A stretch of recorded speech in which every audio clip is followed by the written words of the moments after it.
Do you want a Range Rover-like experience but don't want to pay a Range Rover price tag? Hyundai's got you covered. I'll include a link to the Murdoch Hyundai's website in the description down below. Also include a link to my car buying guide. Let's get into it.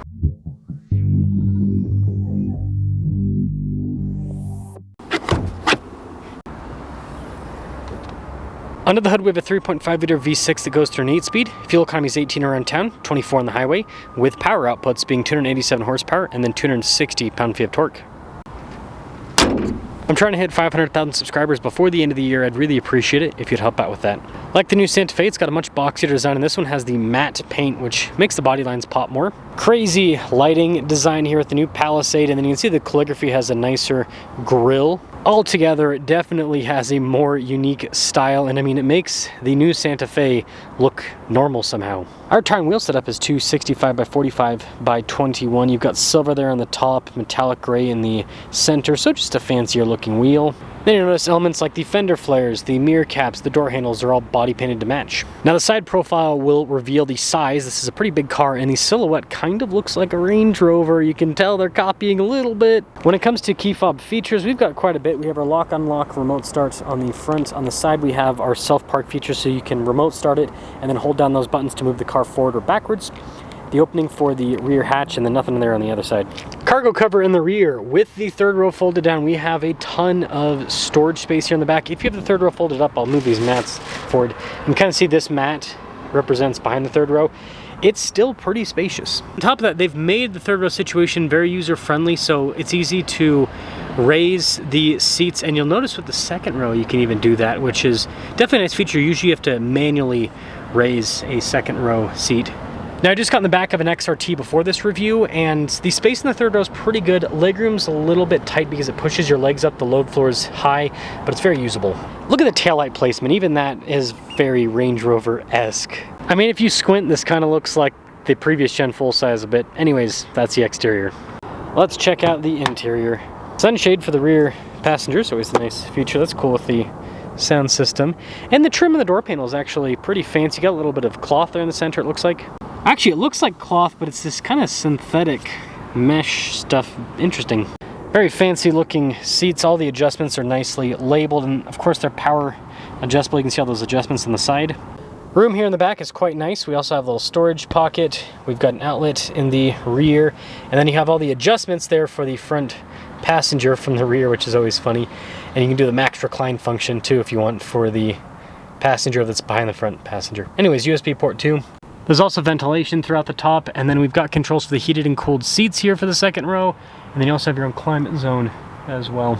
And very important, the third row passengers obviously have that recline function, but they also have heated seats. Let's now check out the front. Blind spot monitoring with the mirrors. We also have our memory seat functionality, massage seat function for the front passengers, and same nice trim on the front door panel. If that wasn't enough, the mirrors do power fold in, and you've got just a nice finish on the controls here. Look at this front seat, more really nice trim, and there's tons of adjustments for the front seat, including like a recline function. Off to the left-hand side of the steering wheel, we've got controls to open up the hatch, your auto stop, start, tow mode, parking brake, stability control too. And let's fire her up. Nice trim all around the steering wheel, and you've got kind of a silver finish there at the bottom. Practical controls in the front face, including your volume and voice command controls, paddle shifters there on the back. Cruise control here on the left-hand side, and then this does come equipped with a column-mounted shifter. Big digital gauge cluster here in the center, which we can use to change what that displays information-wise. This is where the drive modes will also pop up, and this does come with both on-road and now off-road modes, the terrain modes. 360 camera system, good resolution. You do have a nice exterior view to help out with parking too.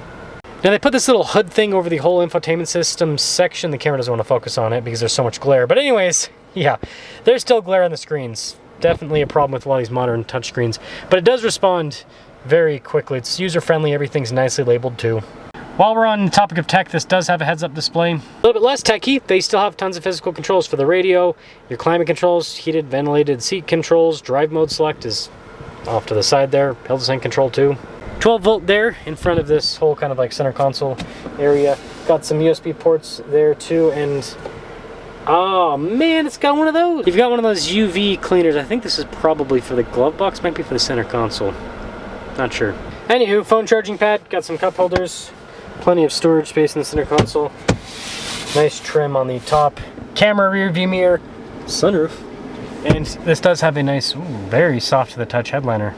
I almost forgot, we got another sunroof in the back too. 2026 Palisade Calligraphy all-wheel drive, 59,210. Let's see how the Palisade performs. Let's get a massage. Sit off in the new Calligraphy. This is a pretty substantial change if you ask me. I mean, not just styling, but yeah, just the whole setup. Like, this just feels like a completely different car. I mean, look at the previous Palisade. It's crazy. They don't even look like they're made by the same, like, they don't look like they're made by the same manufacturer, frankly. Seeing them side by side. Yeah, Hyundai's definitely, they're doing some stuff. They're taking some risks. I'll just say it for what it is. They are taking some risks. This is a crazy setup. Smooth so far, actually. It's nice.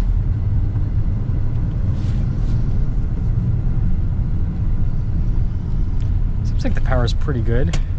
Interested to see how that new hybrid performs. Do find it sad though that they got rid of the 3.8. This 3.5's fine, it's just not as beefy feeling as the 3.8.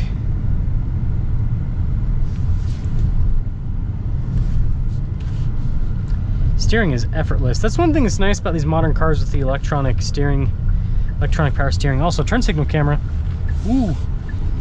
Electronic power steering means that you don't get the kickback when you go over bumps, so you just feel it in the suspension, not the suspension in the steering, and it's just more precise when you turn the wheel. It's kind of a nice setup. Don't feel as connected to the car, but for an SUV, I don't think it's, I think in a sports car it's disappointing, but in an SUV I don't think it's nearly as much of a priority to feel connected. If it's an off-road SUV, maybe a little bit different, but this is luxury. I mean, look at the headliner.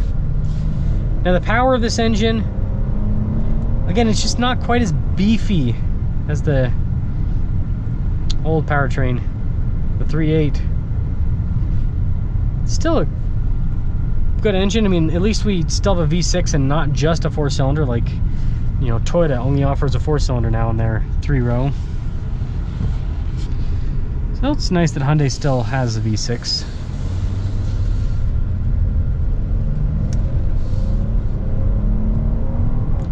And it's not horrible, it's just it feels like it's lacking a little bit of oomph.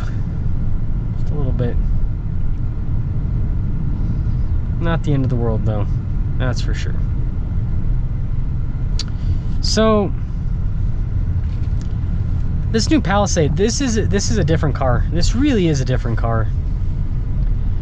The materials, everything just feels different.